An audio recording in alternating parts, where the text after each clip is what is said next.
Hello everyone, so who am I? My name is Jordan Miller, I'm a music producer from Sunderland. I run Motorhouse Recording Studio, I'm a songwriter and an engineer. I also tour with different bands, I have my own band. So what I'm going to do is I'm going to spend the next 10-15 minutes talking you through how I got to where I am now and all of the steps that I took in order to get there. Okay, so how did it all begin? So from a young age, I was always surrounded by music. My dad was a songwriter. My uncle can play the piano, can play the guitar. And there was just always music around us. There was always Frank Sinatra records playing, Bobby Darin records, the Beatles, the Beach Boys, all kinds of music. And I think it was just something that was kind of like embedded from a young age that really kind of took to us. And what I found is because I loved drawing and painting as a kid and always creating things, that music was another way to create. And watching videos of the Beatles and films like A Hard Day's Night and Help, I was kind of looking at these guys and going like, they're cool, they play a guitar, they sing, I really want to do that. So first of all, one thing was that I didn't really see music as a job. I just kind of wanted to do it because I loved music so much and I really wanted to play and I wanted to be like these guys who were playing on stage. The first thing that happened was I was about 13, Christmas, I was like, right, I want a guitar. Got one and I was absolutely buzzing. Thought it was the bee's knees. So from then, I'd always been kind of interested in music production as well. I wanted to learn how to write and record my own songs. I used to have a really small setup in my bedroom, which I kind of got, which consisted of something like this, which is a small audio interface, which you could plug into and record straight to a computer. It wasn't a great computer. I mean, you've got to think now, this is kind of going back about 20 years. So it wasn't great. I had that, I had a small microphone like this, I had this guitar, which my uncle gave me. So what I would usually do is come straight home from school and my friends would knock on the door. Jordan, do you want to come out? Do you want to come and play in the park? Or do you want to do this? Or do you want to come and play footy? And I'd be like, nah. And I used to come home on a night time and I would sit there for hours working out how to play Bohemian Rhapsody by ear. So from then on, I would kind of just come home and I would write loads of songs and I would put them on CDs and I'd give them to my friends. I hope none of them have them still because they were probably dreadful, but it was just something that I was really passionate about. And the key is to have that passion and keep going and not really see it as a job. So let's talk about my career path and kind of like how that started. I did my first gig when I was 14 and it was in front of the whole school. I was super nervous, but after I came off stage, I knew that that is what I wanted to do. I was like, this is great. Like, I'm getting such a buzz from playing to an audience and having that reception that like I need more. I was addicted to this feeling. Now, obviously, at the age of 14, you don't really think about like, this is what I want to do as a job. You just really want to do more of it. So I was like, well, how am I going to do this? So I actually had a chat with a careers advisor at the school at the time, and there was something called connections. There's probably something similar in school now where you talk to someone about what you want to do when you leave school. So I was like, well, all I'm interested in is music. There was nothing else that I was bothered about. So they put me in touch with the college, and I didn't even know that you could go to college to do music. So I was super excited. I was like, well, what do I need to do? What do you do at college? Initially, I decided to do music technology because obviously I was obsessed with all of the home recording stuff, and I would come home and I'd learn how to use all of this software called Cubase where you could record yourself. So I went in and a lot of the stuff we were doing in the first year, I'd kind of already covered.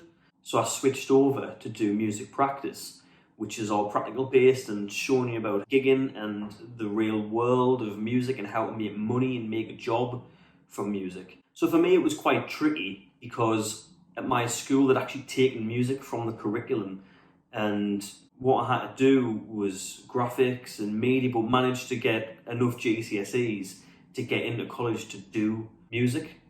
When I first started college, I met loads of people. It was quite strange because they were from all over the place. Some of them weren't even from Sunderland, but they were all musicians and they all shared the same passion. And it was great to finally have people there that I could share an interest with, that I could talk about guitars with, that I could talk about albums that I love at the time. And that was where I first got into playing in bands.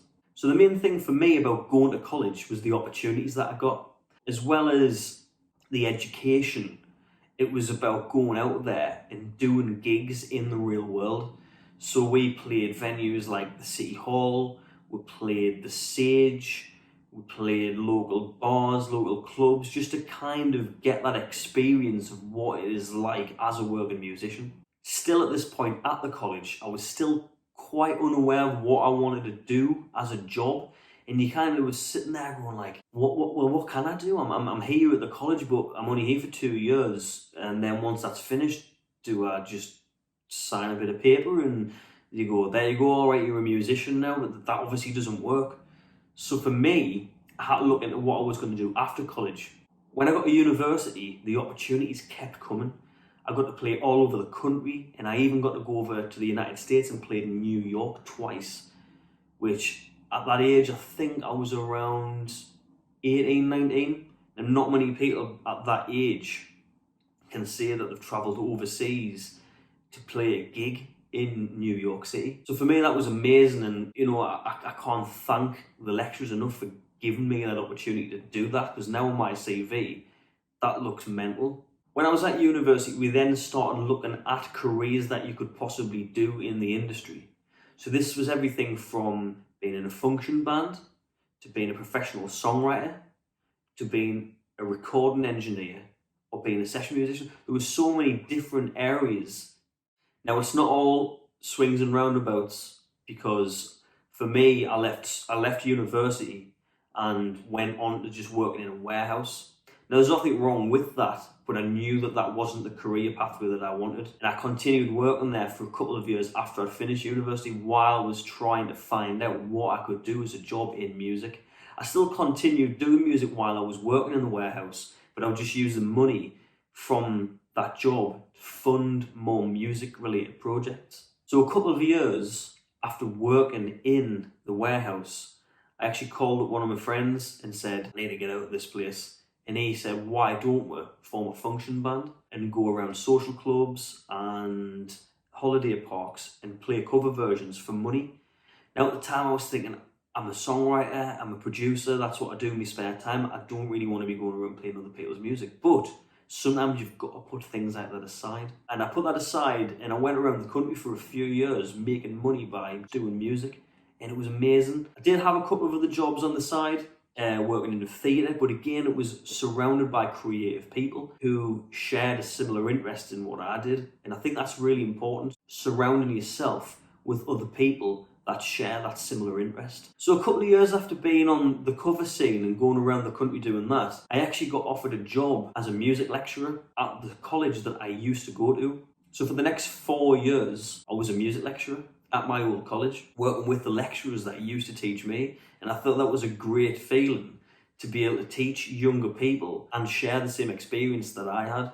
So while working as a music lecturer, I did also do a few other things. I got offered a tour to go around the UK playing with James Morrison, the singer-songwriter, and I got to play in venues like Shepherd's Bush Empire. I got to play in the Albert Hall. I got to play all over the country. It was amazing, and there was loads of crazy things that I'd never experienced before. I had people setting up me equipment for us. Now again, at the same time as doing that, I was also in other bands and writing in my own band as well. I would always be doing gigs, touring around the country, taking time off from being a lecturer, which probably wasn't the best, but at the age, I was at that time about 23, 24, I still had that burning desire to do something more than just teach. I was telling younger people who weren't that much younger than me how to be a music producer and how to be on tour, but I wasn't doing any of the production side of that myself. So after 4 years of being a music lecturer, I then decided to take the plunge and take the savings that I had and open a recording studio. Now this was a massive jump because it could have failed, but it was a risk at the time that I was willing to take because I wasn't that old. So again, this was a massive gamble. If everything didn't work out, I could have lost a load of money, but I always had bits of equipment that I'd used from being a kid, and because it was something that I was obsessed with, I always had like keyboards, synthesizers, recording equipment, microphones, everything that I would need to start a small studio.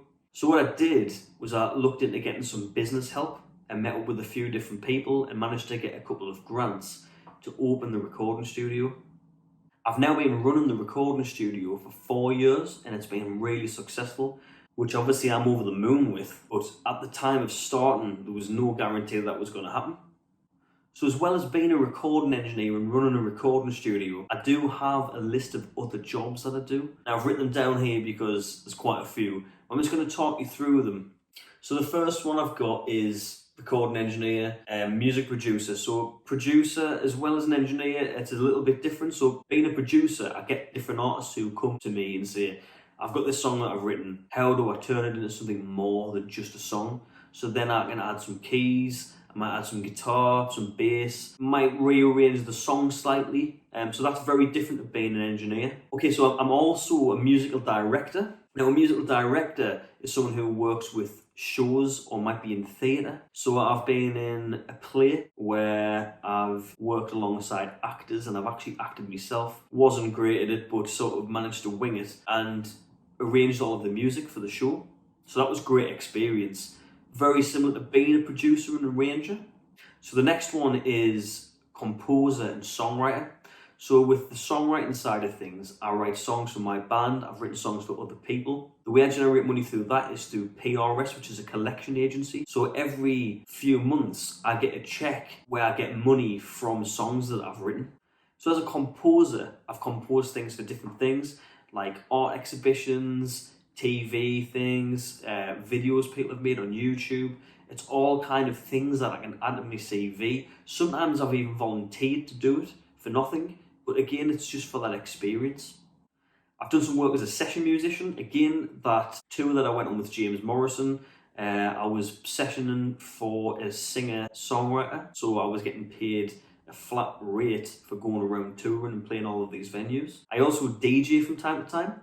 So sometimes I might be DJing in a nightclub, I might DJ private parties, I might DJ for social events at coffee shops. All kinds of things that might be using laptops or taking along vinyl. There's all kinds of ways of doing the DJing thing, but again, it's a good way of making money. And last on the list, I've got a video editor.